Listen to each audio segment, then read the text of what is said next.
جس کے سامنے باطل لرزتے سب نے دیکھے ہیں، وہ جس کے سامنے الحمدللہ نحمده ونستعینه ونستغفره ونؤمن به ونتوکل علیہ ونعوذ باللہ من شرور انفسنا ومن سیئات اعمالنا ونعوذ باللہ من شرور انفسنا ومن سیئات اعمالنا من يهد الله فلا مضل له ومن يضلل فلا هادي له ونشهد أن لا إله إلا الله وحده لا شريك له ونشهد أن سيدنا ونبينا وحبيبنا وشفيعنا ومولانا محمدا عبده ورسوله أما بعد فأعوذ بالله من الشيطان الرجيم بسم الله الرحمن الرحيم الله الذي خلقكم من ضعف ثم جعل من بعد ضعف قوة ثم جعل من بعد قوة ضعفا وشيبة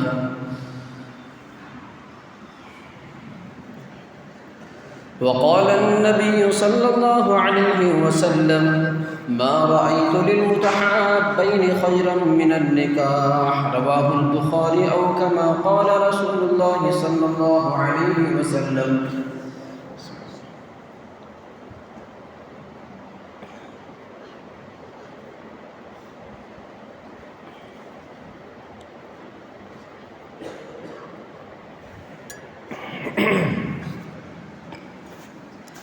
اللهم صل على سيدنا محمد وعلى آل سيدنا محمد وبارك وسلم محترم حاضرین کرام، بزرگان دین، نوجوانان اسلام اور عزیز طلبہ،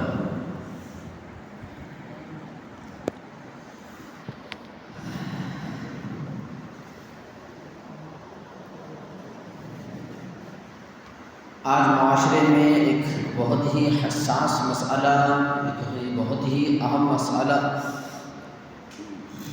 جس میں اور ایک بہت ہی انتہائی برائی عمل، بری حرکت، جس میں مسلم نوجوان لڑکے لڑکیاں تیزی کے ساتھ مبتلا ہوتی ہوئی جا رہی ہیں، اور جو لوگ مبتلا ہیں بہت ہی مشکل ہے ان کا اس مسئلے سے نکلنا، باہر آنا۔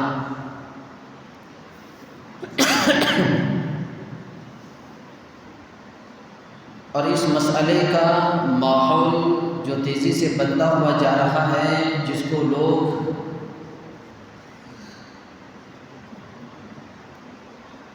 گناہ نہیں سمجھ رہے ہیں، جس کو معصیت نہیں سمجھ رہے ہیں، بلکہ کمال اور ٹیلنٹ اور ثواب سمجھا جا رہا ہے، ناجائز کو جائز سمجھ رہے ہیں، حرام کو حلال سمجھ رہے ہیں،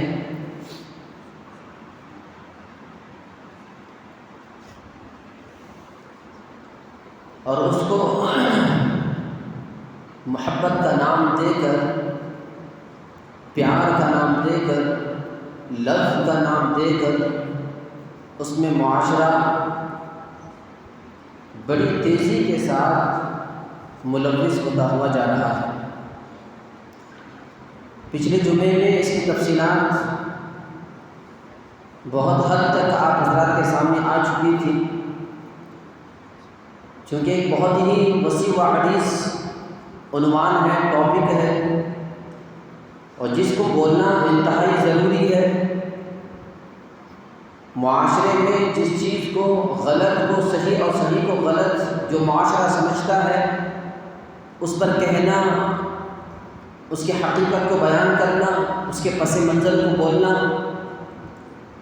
یہ بہت ہی ضروری، انتہائی ضروری ہو جاتا ہے۔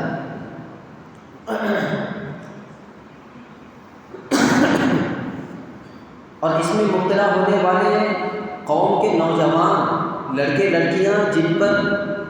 قوم کی ترقی کی بنیاد ہے، قوم کی ترقی اور عروج موقوف ہے،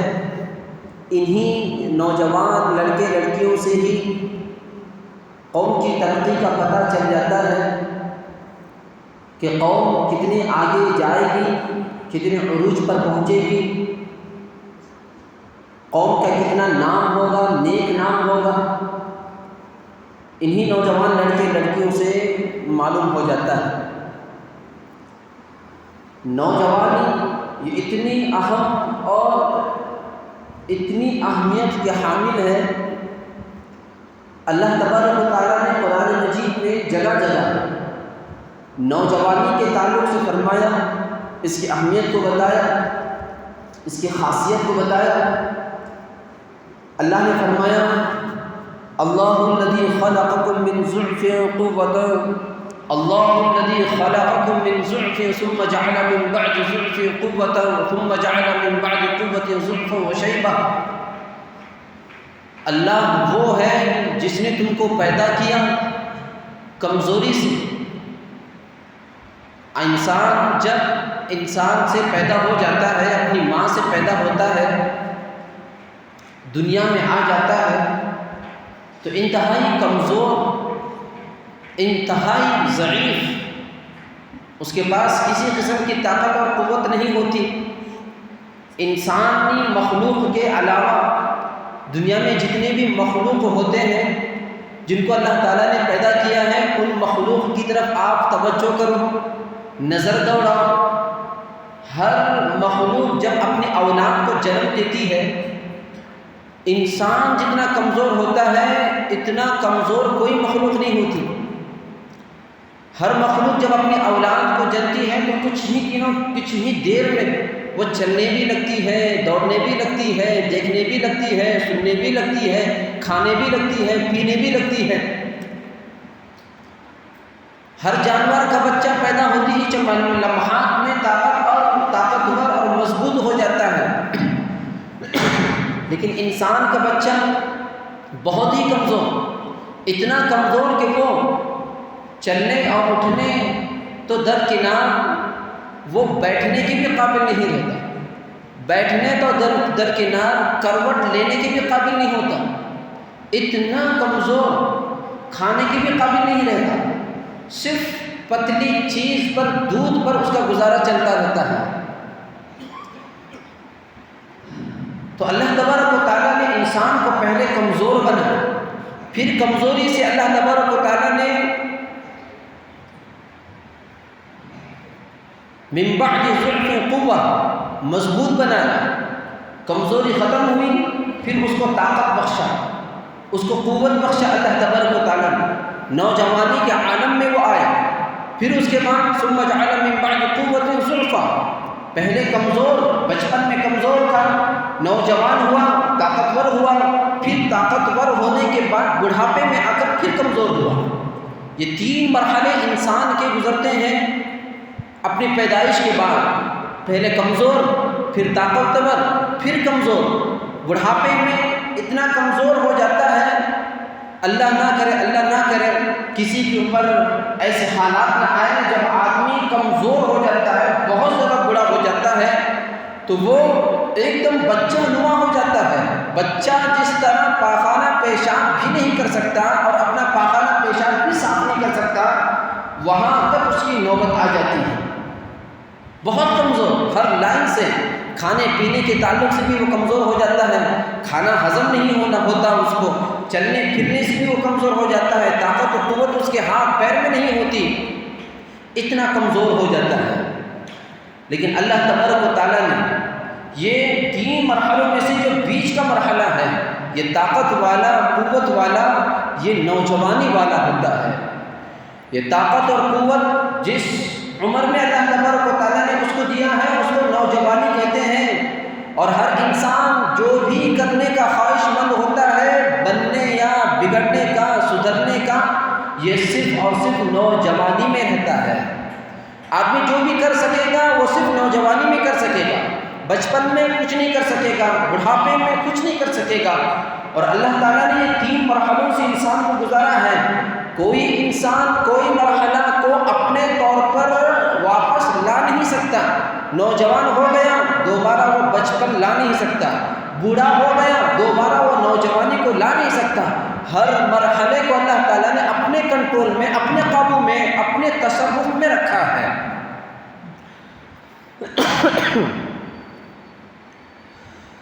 تو لہذا نوجوانی بہت ہی اہم، بہت ہی اہمیت کی حامل ہے۔ نوجوانی میں جو بھی کام کیے ہیں اللہ تعالیٰ نے دوسری جگہ سورہ کہف میں اللہ تبارک و تعالیٰ نے ان نوجوان اصحاب کہف کے تعلق سے فرمایا نحن نقص عليك نبأهم بالحق انهم فتية آمنوا بربهم وزدناهم هدى۔ اللہ جل جلالہ عمر والہ نے ارشاد فرمایا وہ نوجوان کیسے تھے جن کے تعلق سے اللہ نے فرمایا وہ نوجوان نوجوانی کے عالم میں، نو عمری میں انہوں نے ظالم بادشاہ کی آنکھوں میں آنکھیں ڈال کر اللہ کے ایک ہونے، رب العالمین ہونے کا انہوں نے اقرار کیا۔ یہ طاقت کہاں سے آئی، یہ قوت کہاں سے آئی تھی؟ یہ نوجوانی کا عالم تھا۔ بوڑھا اس کی ہمت نہیں کر سکتا، بچہ یہ ہمت نہیں کر سکتا، یہ جرأت دکھانے والا صرف نوجوان ہو سکتا ہے، نو عمر ہو سکتا ہے۔ اسی لیے اصحاب کہف میں جن لوگوں کا تذکرہ ہے وہ بوڑھے نہیں تھے، وہ چھوٹے چھوٹے کمسن بچے نہیں تھے، بلکہ نوجوان تھے۔ ظالم بادشاہ سے، وقت کے ظالم جابر، ناانصاف، غیر منصف، نفرت پھیلانے والا، فساد پھیلانے والا، کرسی کے لیے، حکومت کے لیے، مملکت کے لیے جسے چاہے قتل کروانے والا، اپنی منوانے والا جو ہوتا ہے اس کے آنکھوں میں آنکھیں ڈال کر اس کے خلاف، اس کے عقیدے کے خلاف، اس کی منشا کے خلاف، اس کے نظریے کے خلاف بات کرنا، یہ بہت ہی بڑا جہاد ہے، بہت ہی بڑا جہاد ہے۔ اللہ نے ان اصحاب کہف، ان نوجوانوں کی تعریف قرآن مجید میں فرمایا۔ اسی طرح آپ حضرت موسیٰ علیہ السلام کے تعلق سے دنیا کا سب سے بڑا ظالم بادشاہ فرعون، حضرت موسیٰ علیہ السلام نے ان کے سامنے جب ایمان کی بات کہی، اللہ کے ایک ہونے کی بات کہی، توحید کی بات کہی، رسالت کی، آخرت کی بات کہی، اللہ کے ایک ہونے کو کہا، تو اس وقت پورے ملک مصر میں کوئی ان کا ساتھ دینے والا نہیں تھا، کوئی ان کی ہاں ملانے والا نہیں تھا، ان پر ایمان لانے والا کوئی نہیں تھا۔ ایسے عالم میں آخر زمانے میں حضرت موسیٰ کا جو ساتھ دینے والے تھے وہ بوڑھے لوگ نہیں تھے، وہ بچے نہیں تھے، بلکہ وہ وقت کے نوجوان تھے۔ ان چند نوجوانوں کے ذریعے سے حضرت موسیٰ علیہ السلام نے اپنی تبلیغ کی، دین کی تبلیغ کی، نشر اشاعت کی، اور ان کو لے کر کے وہ اپنی قوم کو بنایا، قوم کو انہوں نے سدھارا۔ تو یہ ساری باتیں سامنے آئی۔ یہ نوجوانی میں جو آدمی کر سکتا ہے وہ بعد میں نہیں کر سکتا، نہ پہلے کر سکتا ہے نہ بعد میں کر سکتا ہے۔ اس لیے آدمی کو اپنے نوجوانی کی بہت زیادہ قدر کرنے کی ضرورت ہے۔ اس کو بیکار میں، اس کو فضول کاموں میں خرچ نہیں کرنا چاہیے، بلکہ اپنے نوجوانی کو اپنی قوم کی ترقی، اسلام کی ترقی، دین کی ترقی کے لیے آدمی کو تصرف کرنا چاہیے۔ جگہ جگہ اللہ کے نبی علیہ السلام نے کئی جگہ نوجوانی کی اہمیت کو بتایا۔ ایک جگہ اللہ تعالیٰ نے، اللہ کے نبی علیہ السلام نے ارشاد فرمایا تھا، اس سے پہلے بھی میں نے وہ حدیث کو بتایا تھا، اللہ کے نبی نے فرمایا تم 5 چیزوں سے پہلے غنیمت سمجھو، اس میں سے نوجوانی کو بڑھاپا آنے سے پہلے۔ یہ نوجوانی جن کے پاس، جن کی زندگیوں میں نوجوانی موجود ہے، ان کے پاس وقت ہے، اس کو غنیمت سمجھو۔ نوجوانی کا عالم گزر جائے گا، بڑھاپا آئے گا، لاکھ کوشش کرنے کے باوجود آپ دوبارہ نوجوان نہیں بن سکتے۔ چاہے آپ ہزاروں کا، لاکھوں کا، کروڑوں کا پاؤڈر لگا لیں، میک اپ کر لیں، چاہے جس سلون کے پاس بھی جائیں، چاہے آپ جس کے پاس بھی، جس حجام کے پاس بھی جائیں گے، وہ چاہے جتنے میک اپ کا مہنگے سے مہنگے لگائے گا، لیکن طاقت و قوت جو نوجوانی میں بڑھاپے میں نہیں مل سکتی۔ اسی لیے نوجوانی کو غنیمت سمجھو بڑھاپے سے پہلے۔ اللہ کے نبی علیہ الصلوۃ والسلام نے اسی طرح یہ بھی فرمایا، آخرت میں قیامت میں جب ہر کسی کا سایہ نہیں ہوگا، ہر ایک نفسی نفسی کے عالم میں رہیں گے، ہر ایک اپنے اعمال کے بارے میں، اپنے حساب و کتاب کے بارے میں سوچیں گے، دنیا میں میں نے وہ کیا، میں نے یہ کیا، میں نے وہ گناہ کیے، میں نے اس کو ستایا، میں نے اس کو گالیاں دی، میں نے اس کا حق مار کے کھایا، میں نے ظلم کیا، میں نے ناانصافی کی، یہ سب کچھ ہر ایک اپنے اپنے گناہوں کے بارے میں سوچتا ہوا رہے گا۔ ایسے میں ہر ایک اپنے اپنے نفسی کے عالم میں رہے گا۔ ایسے میں اللہ اپنا سایہ چند لوگوں کو نصیب کرے گا۔ ان میں سے ایک نوجوان بھی ہے، وہ نوجوان کہ جس کا دل مسجد میں اٹکا ہوا رہتا ہے، معلق رہتا ہے، اٹکا ہوا رہتا ہے، ہمیشہ جب بھی مسجد سے باہر نکلے تو میں کب مسجد میں جاؤں، مسجد سے باہر نکلے تو اس طرح تڑپتا رہے جس طرح ایک پرندہ تڑپتا ہے اپنے پنجرے سے باہر آنے کے لیے۔ اور پھر اس کے بعد اسی طرح اللہ کے نبی علیہ الصلوۃ والسلام نے فرمایا کہ وہ نوجوان کوئی زانیہ عورت، کوئی فاحشہ عورت، کوئی حسن و جمال والی، کوئی خوبصورت جس کی چمڑی گوری ہے، جس کو دیکھ کر دل لگ جاتا ہے، دلچسپی آ جاتی ہے، ایسی خوبصورت عورت اسے اپنی طرف نوجوانی کے عالم میں بلاتی ہے، زنا کی دعوت دیتی ہے، گندے کام کی دعوت دیتی ہے، میری طرف آ جا، مجھ سے فائدہ اٹھا لے، چاہے وہ اپنے میک اپ کے ذریعے سے ہو، خوبصورتی کے ذریعے سے ہو، یا پھر اپنی زبان کے ذریعے سے ہو، کیونکہ دعوت دینا بہت سارے طریقوں سے اور بہت ساری شکلوں میں ہوتا ہے۔ ایک شکل تو زبان سے بلایا جائے، آؤ میری طرف، ایک شکل اپنے آپ کے کپڑے، اپنا حلیہ، اپنی وضاحت عورت ایسی بنائے اس کی وضاحت سے بولنے کی ضرورت نہ پڑے، خود لوگوں کو دیکھنے والے لوگ اس کو دیکھ کر معلوم کریں کہ یہ اپنی طرف بلانے کے لیے ایسے کپڑے پہنی ہے، اپنی طرف لبھانے کے لیے ایسے کپڑے پہنی ہوئی ہے، لپسٹک کے ذریعے سے، میک اپ کے ذریعے سے، اور پھر نہ جانے کیسی کیسی چیزیں نکلی ہوئی ہیں، ان تمام چیزوں کے ذریعے سے عورت جب دعوت دیتی اپنی طرف بلانے کے لیے، وہ نوجوان ان بے حیا، ان فاحشہ عورتوں کی طرف نظر تک نہیں کرتا، نگاہ تک نہیں کرتا، عورت خود بلائے، واٹس ایپ کے ذریعے سے، چیٹنگ کے ذریعے سے، فیس بک کے ذریعے سے، سوشل میڈیا کے ذریعے سے، انسٹاگرام کے ذریعے سے، ٹویٹر کے ذریعے سے اس کو میسج پر میسج کرتی ہیں، کال پر کال کرتی ہیں، ویڈیو کال پر کال کرتی رہتی ہے، ستاتی ہے، لبھانے کی پوری کوششیں کی جاتی ہیں۔ ایسے میں وہ دل پر ہاتھ رکھ کر وہ نوجوان یہ کہتا ہے میں اللہ سے ڈرتا ہوں، مجھے ڈر ہے اللہ کا، اللہ میرا خدا مجھے دیکھ رہا ہے، میں یہ غلط کام میں نہیں آ سکتا، یہ حلال میرے لیے نکاح کے بعد میں ہوگا، نکاح سے پہلے جتنی بھی میں چیزیں جن کی طرف بھی دیکھوں گا وہ سب کا سب گناہ ہے، اس ڈر سے وہ نہیں جاتا۔ اللہ ایسے نوجوان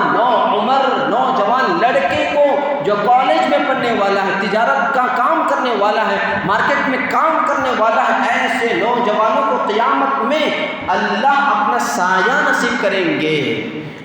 جہاں ہر شخص تڑپتا رہے گا مجھے سایہ مل جائے، مجھے راحت مل جائے، مجھے سکون مل جائے۔ ایسے میں اس عالم میں جہاں ہر شخص اپنی راحت حاصل کرنے کے لیے لڑکیوں کے پیچھے چلا گیا ہے، اپنی آسانی حاصل کرنے کے لیے لڑکیوں کے پیچھے جا رہا ہے، وہ راحت کو قربان کر کے اللہ تعالیٰ، قربان کرنے والوں کو اللہ تعالیٰ قیامت میں راحت نصیب کریں گے اپنا سایہ دے کر کے، کیونکہ انہوں نے دنیا میں اپنی راحت کو قربان کر دیا، قیامت کے راحت پر، آخرت کے راحت پر اللہ تعالیٰ ان کو نصیب کرے گا۔ حدیث میں اللہ کے نبی علیہ الصلوۃ والسلام نے فرمایا، عورت کا فتنہ اتنا بدترین فتنہ ہے، اتنا خطرناک، اتنا اندوہناک، اتنا شرمناک ہے، اتنا تباہ و برباد اور ہلاک کرنے والا ہے۔ اللہ کے نبی علیہ الصلوۃ والسلام نے ایک حدیث میں ارشاد فرمایا، میرے بعد میری امت کے تعلق سے، میری قوم کے تعلق سے مجھے کسی چیز کا ڈر نہیں ہے، میری امت کے تعلق سے کہ میری بات میری امت شرک میں مبتلا ہو جائے گی، مجھے ڈر نہیں ہے، میری بات میری امت کفر میں مبتلا ہو جائے گی، مجھے اس بات کا بھی ڈر نہیں ہے۔ بہت کم لوگ ہوں گے جو شرک میں مبتلا، جو بہت کم ہوں گے جو بہت کفر میں مبتلا ہو جائیں گے، لیکن مجھے اندیشہ ہے، مجھے ڈر ہے، مجھے خدشہ ہے، میری بات میری امت عورت کے فتنے میں ضرور مبتلا ہوگی۔ اور کیونکہ بنی اسرائیل کی قوم جس فتنے میں مبتلا ہو کر ہلاک ہو گئی، برباد ہو گئی، تباہ ہو گئی، ان کے قوم کا عروج برباد ہو گیا، ان کے قوم کی ترقی برباد ہو گئی، ان کی قوم کا گریڈ برباد ہو گیا۔ بنی اسرائیل کی قوم جس طرح عورت کے فتنے میں مبتلا ہو کر کے اس کے لبھانے والے، اس کے قریب کرنے والے چیزوں کو دیکھ کر جس طرح وہ مبتلا ہو کر تباہ ہو گئی، برباد ہو گئی، ان کے قوم کے نوجوان عورت کے فتنے میں مبتلا ہو کر کے چکنی چکنی چپٹی چپٹی مسالے دار چیزیں دے کر کے، گوری گوری خوبصورت چمڑی کو دے کر کے جس طرح بنی اسرائیل کے قوم کے نوجوان جس طرح اپنے آپ کو برباد کر لیے، اس طرح میری قوم کے تعلق سے بھی مجھے ڈر ہے۔ آپ دیکھ رہے ہیں، آپ سن رہے ہیں کالجوں میں کیا ہو رہا ہے، سوشل میڈیا میں کیا ہو رہا ہے، ان اسکولوں میں کیا ہو رہا ہے، ان یونیورسٹیوں میں کیا ہو رہا ہے، ان تعلیمی اداروں میں کیا ہو رہا ہے، ان کمپنیوں میں کیا ہو رہا ہے، ان فیکٹریوں میں کیا ہو رہا ہے، ان ملازمت گاہوں میں کیا ہو رہا ہے، کیا نہیں ہو رہا، سب کچھ ہو رہا ہے۔ تمام بے حیائی کی حدوں کو پار کیے جا رہے ہیں نوجوان۔ شادی سے پہلے نیو ان ریلیشن شپ اس کے نام پر محبت سے، شادی سے پہلے محبت کر کے دیکھیں گے، نکاح سے پہلے سمجھ کر دیکھیں گے، ایک دوسرے کے جذبات کو سمجھ کر دیکھیں گے، ایک دوسرے کو ہینڈل کر کے دیکھیں گے۔ اس تصور نے نوجوانوں کو برباد کر کے رکھ دیا ہے۔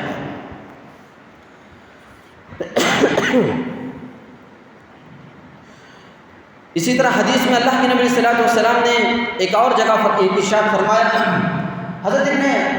حضرت عباس رضی اللہ عنہ کی روایت ہے، حضرت عباس رضی اللہ عنہ فرماتے ہیں حضرت عائشہ رضی اللہ عنہا کی ایک باندی تھی، غور سے سنیں، حضرت عائشہ کی ایک باندی تھی جن کا نام تھا بریرہ،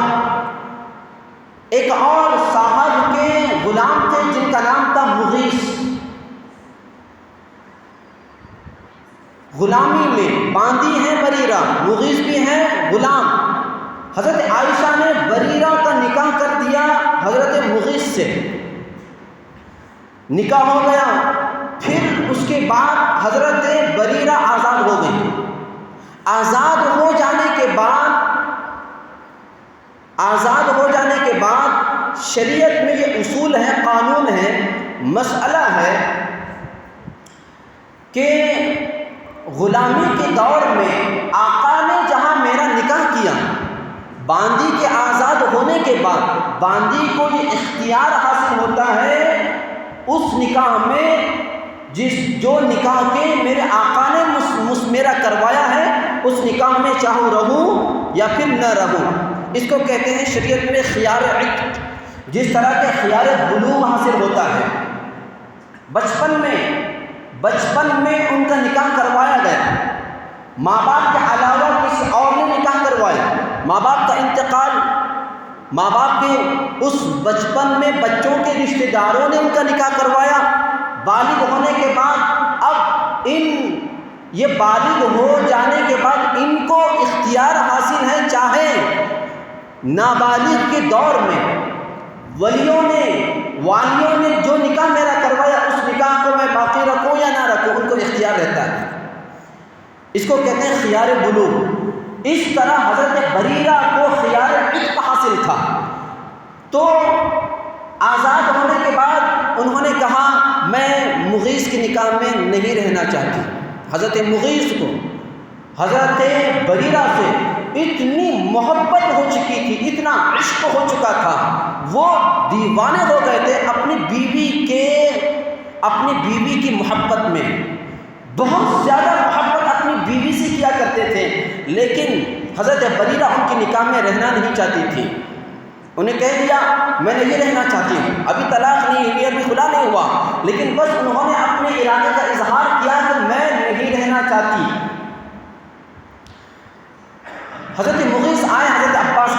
کہا میں اپنی بیوی سے بے انتہا محبت کرتا ہوں، میں عشق کرتا ہوں، میں ان کا عاشق ہو چکا ہوں، وہ میری معشوقہ ہیں،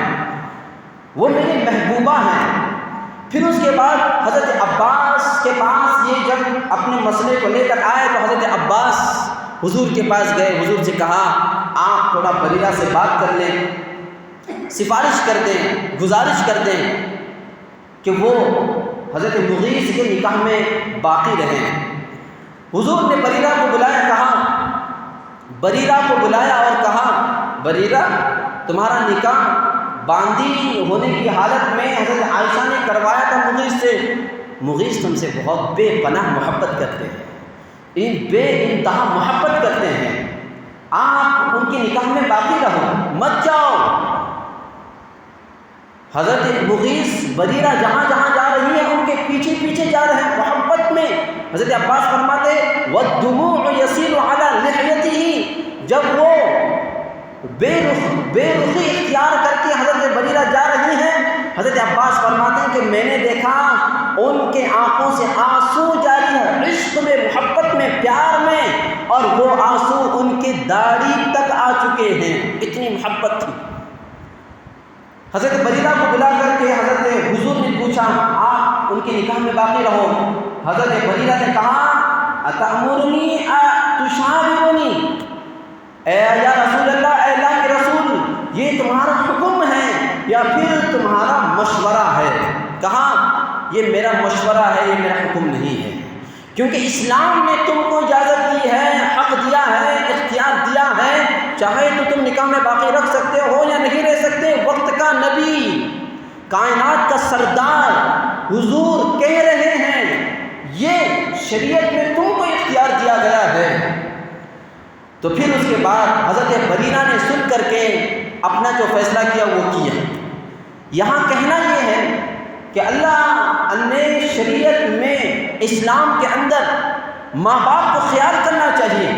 کیونکہ جن کا نکاح تم اپنے بچوں کا جہاں کروا رہے ہو ان کے حق کا خیال رکھنا چاہیے، ان کے پسند کا خیال رکھنا چاہیے، ان کے اختیار کا خیال رکھنا چاہیے،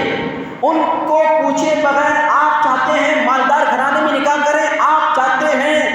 کہیں اور اچھے گھرانے میں نکاح کریں، لیکن ان کی پسند نہیں ہے، آپ ان کی پسند کا خیال رکھنا آپ کو ضروری ہے۔ لیکن اللہ تبارک و تعالیٰ نے یہ حق اپنے بچوں کے نکاح کرانے کا اپنے والدین کے ذمہ دیا۔ کیوں دیا ہے؟ کیونکہ اب بچے خود اپنے طور پر کالج میں مجھے وہ پسند آ گئی، یونیورسٹی میں مجھے وہ پسند آ گئی، کمپنی میں کام کرنے والی میرے ساتھ 5 سال تک کام کی، آزو بازو بیٹی، میرا دل آ گیا، میں نے اس کے ساتھ مجھ کو سمجھا ہوں، اس کے ساتھ رہا ہوں، اس کے ساتھ گھوما ہوں، اس کے ساتھ پھرا ہوں، میں اس کو بائک میں لے کر کے گھوما ہوں، اس کی بنیاد پر میں اس کے ساتھ نکاح کروں گا، نہیں چلے گا۔ اللہ نے والدین کے ذمہ رکھا ہے۔ کیوں رکھا؟ اس وجہ سے رکھا ہے کہ آپ کے والدین ان نکاح کے مراحل سے گزر کر کے آئے ہوئے ہیں، ان کو تجربہ زیادہ ہے اونچ نیچ کا، ان کو تجربہ زیادہ ہے 19-20 کا۔ آپ کے حق میں کون سا رشتہ اچھا آپ کے والدین کو آپ سے زیادہ معلوم ہے۔ اس وجہ سے اللہ تعالیٰ نے والدین کی ذمہ یہ چیزیں رکھی ہوئی ہیں۔ اس وجہ سے والدین کو ناراض کر کے نکاح کرنا یہ آدمی کبھی کامیاب نہیں ہو سکتا۔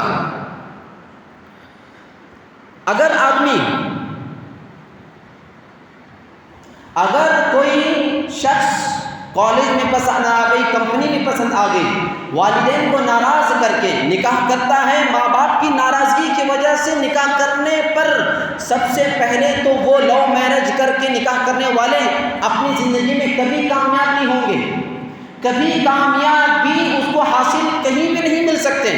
آپ دیکھ لیجئے کہیں ایسا ہوا ہے کہ یہ لو میرج کرنے والے کالج میں، یونیورسٹی میں یوں لفڑا ڈفڑی کرنے والے اور یہ چکر چلانے والے آفیسر بن گئے، پولیس ڈپارٹمنٹ میں آ گئے، بڑے عہدے پر آ گئے؟ کبھی آپ نے سنا؟ ترقی کبھی نہیں مل سکتی ایسے لوگوں کو، کیونکہ ماں باپ کو ناراض کر کے انہوں نے نکاح کیا۔ ہمیشہ ہمیشہ ان کی تنزلی ان کی زندگی کا مقدر بن جائے گی۔ دوسرا نقصان یہ ہوگا کہ وہ نکاح کرنے کے بعد، لو میرج کرنے کے بعد شادی سے پہلے محبت تو فطری محبت ہے، جیسے کہ میں نے پچھلی جمعہ بھی کہا، محبت تو فطری محبت ہے، شادی سے پہلے محبت کرتا ہے تو حرام ناجائز، شادی کے بعد کرتا ہے تو وہ حلال ہے، اس میں اللہ تعالیٰ نے برکت دیا ہوا ہے۔ تو دوسرا نقصان یہ ہوگا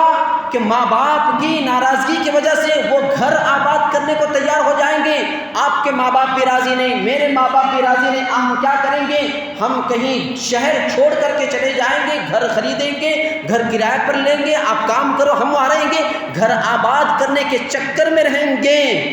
ان کا گھر کبھی آباد نہیں ہوگا، کبھی آباد نہیں ہو سکتا ان کا گھر، کیونکہ انہوں نے ماں باپ کو ناراض کر کے بنیاد ہی میں بے برکتی کو مقدر کر لیا ہے۔ گھر آباد کرنے کے چکر میں وہ ماں باپ کی عزت کو نیلام کر کے، خاندان کی عزت کو نیلام کر کے، قوم کی عزت کو نیلام کر کے آئے ہوئے ہیں، کبھی اپنے گھر کو بسا نہیں سکتے۔ اسی طرح لو میرج کرنے والے نکاح کرنے کے بعد معاشرے کے اندر بھی وہ ذلیل ہو کر کے زندگی گزاریں گے، ذلیل، ذلت ان کا مقدر، کیسے؟ وہ ایسے کہ جب بھی کہیں بھی جائیں گے، کسی کے ساتھ بات کریں گے، فنکشن ہال میں جائیں گے، کسی پروگرام میں جائیں گے، لوگ دیکھیں گے یہ وہی ہے بھگا کر لے کے جانے والا، یہ وہی ہے اپنے ماں باپ کو ٹھکرا کر کسی کے ہاتھ میں اپنا ہاتھ دے کر ہندو بن کر گئی ہوئی ہے، یہ وہی ہے۔ اس طرح لوگ اس پر انگلی اٹھائیں گے۔ یہ سارے کے سارے نقصانات ہیں، اور یہ بات یاد رکھو، جو بھی عشق میں مبتلا ہو کر کے لو میرج کر کے نکاح کیا ہوا ہے وہ کبھی کامیاب نہیں ہوا، ہمیشہ عاشق یا معشوق یہ بے موت مرے ہوئے ہیں۔ قابل نے حابل کو قتل کر دیا لڑکی کے محبت میں، تو قابل کا انجام بہت برا ہوا ہے، اور اس کے بعد جتنے بھی عشق میں مبتلا ہو کر کے جن کا انجام بہت برا ہوا ہے وہ وہیں سے شروع ہوا ہے۔ یہ بہت زیادہ بے برکتی اور ان کی ذلت ان کا مقدر ہو جائے گی۔ اور آج تو یہ معلوم ہوتا ہے کہ پہلے تو لڑکے ان سوشل میڈیا کے تمام اسباب پر مبتلا ہو جاتے تھے، آج لڑکیاں بھی بہت زیادہ پہل کر رہی ہیں چیٹنگ میں۔ وہ چاہتی ہیں کہ میرا کوئی بوائے فرینڈ ہو، وہ چاہتی ہیں کہ مجھ سے کوئی محبت کرنے والا کالج میں موجود ہو۔ آج ان کے دل کے اندر یہ چیزیں آئی ہوئی ہیں کیونکہ انہوں نے فلموں میں دیکھا۔ آپ لوگوں نے اپنے بچوں کو کے گھروں میں ہال میں بٹھا کر کے فلمیں آپ نے دکھائی ہیں، اور ان فلموں کے اندر ہیرو اگر اپنی ہیروئن کو پرپوز کرتا ہے تو وہ بڑا ہیرو، ہیروئن آج کے فلموں میں ہیروئن پرپوز کر رہی ہے، ان کے سامنے مطالبہ کرتی ہے محبت کا، پیار کا، اس کو وہ بڑی ہیروئن ہو گئی۔ آپ نے ان کو دکھایا اور مزاج اس طرح بن گیا ہے کہ آپ کی یہ لڑکیاں، قوم کی یہ لڑکیاں اور لڑکے یہ خود بعد میں کالج میں جا رہے ہیں، اسکولوں میں جا رہی ہیں، اسی کو انہوں نے ایک اہم کمال سمجھ کے رکھا ہے، دھیرے دھیرے مبتلا ہو رہے ہیں یہ سب کے سب۔ تو اس کے لیے یہ سب کا سب جھوٹ ہے، اور یہ مبتلا ہونے کے بعد، لو میرج میں مبتلا ہونے کے بعد ان کو پتہ نہیں ہوتا کہ میں کیا کروں۔ یاد رکھو اس بات کو کان کھول کر کے سن لو، جو لڑکیاں جو لڑکے لو میرج میں اور حرام محبت میں، ناجائز تعلق میں مبتلا ہوتے ہیں، اس میں اور لو میرج میں، شادی سے پہلے تعلقات میں ان کو مصلحت معلوم نہیں ہوتی، اور لو میرج کرنے میں مصلحت کم ہوتی ہے، جذبات زیادہ ہوتے ہیں۔ لو میرج کرنے میں ضرورت کم ہوتی ہے، خواہشات زیادہ ہوتے ہیں، اور لو میرج کرنے میں اس میں فیوچر کا دیکھنا، دور اندیشی کم ہوتی ہے، وقتی تسکین زیادہ ہوتی ہے، وقتی فائدہ اٹھانا زیادہ ہوتا ہے۔ اس وقت میں فائدہ اٹھا لوں اپنے بوائے فرینڈ سے، اس وقت میں فائدہ اٹھا لوں اپنی گرل فرینڈ سے، فیوچر کا دیکھا جائے گا بعد میں کیا ہوگا۔ فائدہ وقتی طور پر وہ اٹھا لیتے ہیں، وقتی تسکین اس کے اندر زیادہ ہوتی ہے، اس میں فیوچر میں کیا ہوگا، کتنی بدنامی ہوگی، میرے ماں باپ کی کتنی بدنامی ہوگی، قوم کی کتنی بدنامی ہوگی، معاشرے میں کتنی بدنامی ہوگی، اس میں کتنی ہلاکت ہے، کتنی بربادی ہے، یہ ان کے سامنے پیش نظر نہیں ہوگا، کیونکہ نوجوانی کا جوش چڑھا ہوا ہے۔ تو یہ ساری کی ساری خرابیاں ہیں، اور جو لوگ اس میں مبتلا ہو جاتے ہیں وہ کبھی کامیاب نہیں ہوتے، ہمیشہ فیل ہوتے ہیں، ہر جگہ فیل ہوتے ہوئے رہتے ہیں۔ جو لو میرج کے اندر ناجائز تعلقات میں مبتلا ہیں، آپ نے کبھی نہیں دیکھا ہوگا وہ فرسٹ رینک آ گیا، وہ سیکنڈ رینک آ گیا، وہ ونر میں رینکر میں شامل ہے، کبھی آپ نے نہیں دیکھا ہوگا، اکا دکا کوئی ہوگا۔ اسی طرح دوسرا نقصان یہ ہے وہ آوارگی میں مبتلا ہوں گے، وہ ہمیشہ کسی نہ کسی لڑکی کو دیکھتے ہوئے، چھیڑتے ہوئے، اس کو طرف انگلی کرتے ہوئے، اس کی طرف اشارہ کرتے ہوئے آوارگی ان کی مزاج میں آ جائے گی۔ اور تیسرا نقصان یہ ہو جائے گا رشتوں کی ناقدری ان کے اندر آ جائے گی، رشتوں کی ناقدری، اپنی محبوبہ کو لے کر، اپنی معشوقہ کو لے کر، اپنی گرل فرینڈ کو لے کر کے پارک میں جائیں گے، گھومنے پھرنے کے لیے جائیں گے، بائک میں بٹھا کر کے گھومنے پھرنے کے لیے جائیں گے، دل میں باپ دیکھ لے گا تو کیا ہوگا، ماں دیکھ لے گی تو کیا ہوگا، چاچا دیکھ لیں گے تو کیا ہوں گے، ماموز دیکھ لیں گے تو کیا ہوں گے، یہ ڈر ختم ہو جائے گا، رشتوں کی ناقدری ان کے اندر آ جائے گی، باپ سے بھی کوئی واسطہ نہیں، ماں سے بھی کوئی واسطہ نہیں، پھوپھو سے بھی، خالہ سے بھی، ماموں سے بھی، چاچا سے بھی کوئی ان کو واسطہ نہیں ہوتا، رشتوں کی ناقدری ان کے اندر آ جاتی ہے۔ چوتھا نقصان کیا ہوتا ہے، باپ کی کمائی میں مفت میں اڑانے کا مزاج اس کے اندر پیدا ہو جاتا ہے، باپ کما کر کے لا رہا ہے، باپ کما کر کے لا رہا ہے، اور لا کر کے باپ کے جیب میں ہاتھ ڈال کر چوری کر کے، اور گھر میں جو کما رہے ہیں ان کے پاس چوری کر کے اپنی محبوبہ کو کبھی لپسٹک لا کر کے دے دیا، کبھی میک اپ سیٹ لا کر کے دے دیا، کبھی بیگ خرید کر کے لا کر دے دیا، اس کو خوش کرنے کے لیے وہاں لے کے گیا، ہوٹل میں کھلایا، یہ چیزیں اس کے اندر پیدا ہو جاتی ہیں۔ اسی طرح پانچواں نقصان یہ ہے، یہ لوگ عشق میں فیل ہو جانے کی وجہ سے، اگر خدا نہ خواستہ جس کے عشق میں وہ مبتلا ہوئے ہیں، معشوقہ نے جواب نہیں دیا، محبوبہ نے محبت کا اظہار نہیں کیا، پسند نہیں کیا، بعد میں چل کر یہ لوگ نشے کے عادی بن جاتے ہیں۔ کیوں آپ گانجے میں مبتلا ہو گئے، کیوں آپ شراب کی عادی بن گئے، کیوں آپ غلط کاموں کے عادی بن گئے؟ کہتے ہیں کہ نہیں، اپنی محبوبہ، اپنی معشوق کی محبت بھلانے میں کر رہا، نہیں جاتی ہے محبت دل سے، نہیں جاتے دماغ سے اس کی تصویر، یہ جھوٹے ہیں، مکار ہیں، کم بخت ہیں یہ لوگ، یہ صرف ان کا مزاج آوارگی کا بنا ہوا ہے، ایسا کچھ نہیں ہے کہ دماغ سے نہیں جاتا، دل سے نہیں جاتا، محبت ختم نہیں ہوتی، یہ سب کے سب مکار ہیں، یہ ان کی عادت بن چکی ہے، نشے کی عادی بن جاتے ہیں۔ چھٹا نقصان کیا ہوگا، گھریلو کام کے چور بن جاتے ہیں، باپ کہے گا لائٹ بل بھر کے آ، باپ کہے گا سودا لے کر کے جا، گروسری آئٹم لے کر کے جا، باپ کہے گا گھر کا یہ کام ہے، بہن کو چھوڑ کر کے آ جا، بھائی کو لے کر کے آ جا، ماں کو ڈاکٹر کے پاس لے کے آ جا، کام چور بنے گا۔ کیوں؟ ہمیشہ محبوبہ کے فون میں مبتلا، تو کیسی ہے، تو ویسی ہے، تو کہاں ہے، میں وہاں آ رہا ہوں، تو کیسی دکھتی ہے، یہ سب کے سب فون میں مبتلا رہے گا، گھریلو کام کا کام چور بن جائے گا۔ ساتواں نقصان کیا ہو جائے گا، بد نگاہی، بدکاری، ان تمام کے تمام گندے کاموں میں مبتلا ہو جائے گا، تنہائی میں گندی فلمیں دیکھے گا، رات کے اندھیروں میں، رات کی تنہائیوں میں، اپنی تنہائی میں گندی فلمیں دیکھے گا، اور ان گندی فلموں میں جو طریقے دیکھے گا وہ اپنی گرل فرینڈ کے ساتھ، اپنے محبوبہ اور اپنی معشوقہ کے ساتھ میں وہ تمام کے تمام طریقے کرنے، بدکاری کرنے کے چکر میں رہے گا، کوشش میں مبتلا رہے گا، یہ سب کے سب خرابیاں آ جائیں گی۔ اسی طرح اگر اور بھی زیادہ ہمت والا، جرأت والا ہے، طاقت والا ہے، غصے والا ہے، اپنے غصے کو دکھانے میں اگر معشوقہ نہیں مانتی ہے، آخر میں اس کو چھیڑنا، اس کو قتل کرنا، اس کے آنکھ پر، اس کے چہرے پر ایسڈ پھینکنا، یہ سب کی سب کوشش کرتا ہوا چلا جائے گا، یہ سب کے سب نقصانات ہیں۔ اگر لو میرج میں شادی بھی ہو گئی، اس کے بعد بہت سارے نقصانات ہیں، انشاءاللہ کبھی اور کسی اور موقع پر آپ کو بتا دیا جائے گا۔ دعا فرمائیں اللہ تبارک و تعالی ہماری قوم کے نوجوانوں کی تمام کی حفاظت فرمائیں، آمین۔ وآخر دعوانا ان الحمدللہ رب العالمین۔